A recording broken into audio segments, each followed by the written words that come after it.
करते हैं। एक बार दक्षिण अफ्रीका में परिवार ने विमान का पुनर्निर्माण किया और देश को रहने के लिए एक अच्छी जगह के लिए परिमार्जन करने के लिए इसका इस्तेमाल किया। अंततः प्रिटोरिया में बस गया, जहां हल्डमैन ने एक नया कायरोप्रैक्टिक अभ्यास स्थापित किया। रोमांच के लिए परिवार की भावना की कोई सीमा नहीं थी। 1952 में जोशुआ और वेन ने अपने विमान में 22,000 मील की राउंड ट्रिप यात्रा की, अफ्रीका से स्कॉटलैंड और नॉर्वे के लिए उड़ान भरी। WYN ने नेविगेटर के रूप में कार्य किया और हालांकि एक लाइसेंस प्राप्त पायलट नहीं था, कभी-कभी उड़ान कर्तव्यों को संभालेगा। युगल ने 1954 में इस प्रयास में शीर्ष स्थान हासिल किया, ऑस्ट्रेलिया और वापस जाने के लिए 30,000 मील की उड़ान भरी। समाचार पत्रों ने युगल की यात्रा की सूचना दी और माना जाता है कि वे एक इंजन वाले विमान में अफ्रीका से ऑस्ट्रेलिया जाने वाले एकमात्र निजी पायलट थे। जब हवा में नहीं था, तो हल्देमन्स दक्षिणी अफ्रीका में एक परित्यक्त शहर कालाहारी रेगिस्तान के खोए हुए शहर को खोजने के लिए महीने भर के अभियान पर जा रहे थे। इनमें से एक यात्रा की एक पारिवारिक तस्वीर अफ्रीकी झाड़ी के बीच में 5 बच्चों को दिखाती है। वे एक बड़े धातु के बर्तन के चारों ओर एक कैंप फायर के अंगारों द्वारा गर्म किए जा रहे हैं। बच्चे आराम से दिखते हैं जब वे तह कुर्सियों पर बैठते हैं, पैर पार करते हैं और किताबें पढ़ते हैं। उनके पीछे रूबीलाल बेला का विमान, एक तंबू और एक कार है। दृश्य की शांति से पता चलता है कि ये यात्राएं कितनी खतरनाक थीं। एक घटना के दौरान परिवार का ट्रक एक पेड़ के ठूंठ से जा टकराया और रेडिएटर के माध्यम से बम्पर को धकेल दिया।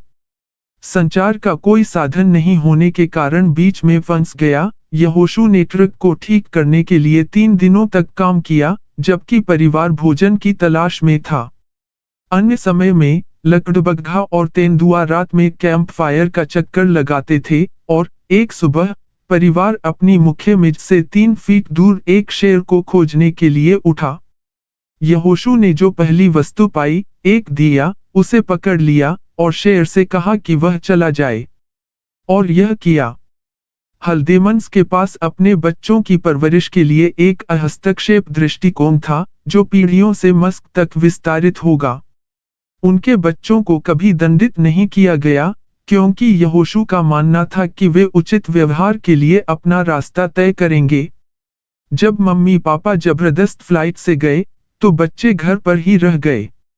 स्कॉट हल्डमैन अपने पिता को एक बार भी अपने स्कूल में पैर रखते हुए याद नहीं कर सकते, भले ही उनका बेटा रग्बी टीम का कप्तान और एक प्रीफेक्ट था। उसके लिए वह सब बस प्रत्याशित था, स्कॉट हल्डमैन ने कहा। हमें इस धारणा के साथ छोड़ दिया गया था कि हम कुछ भी करने में सक्षम हैं। आपको बस एक निर्णय लेना है और उसे करना है। इस मायने में मेरे पिता को एलोन पर बहुत गर्व होगा। हल्डमैन का 1974 में 72 वर्ष की आयु में निधन हो गया। वह अपने विमान में लैंडिंग का अभ्यास कर रहा था और उसे एक जोड़ी डंडे से जुड़ा तार नहीं दिख रहा था। तार ने विमान के पहियों को पकड़ लिया और शिल्प को पलट दिया और हल्डमैन ने उसकी गर्दन तोड़ दी।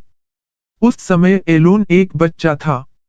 लेकिन अपने बचपन के दौरान एलोन ने अपने दादा के कारनामों के बारे में कई कहानियां सुनी और अनगिनत स्लाइड शो के माध्यम से बैठे, जिन्होंने झाड़ी के माध्यम से उनकी यात्रा और यात्राओं का दस्तावेजीकरण किया। मेरी दादी ने इन कहानियों को बताया कि कैसे वे अपनी यात्रा के दौरान लगभग कई बार मर गए, मस्क ने कहा।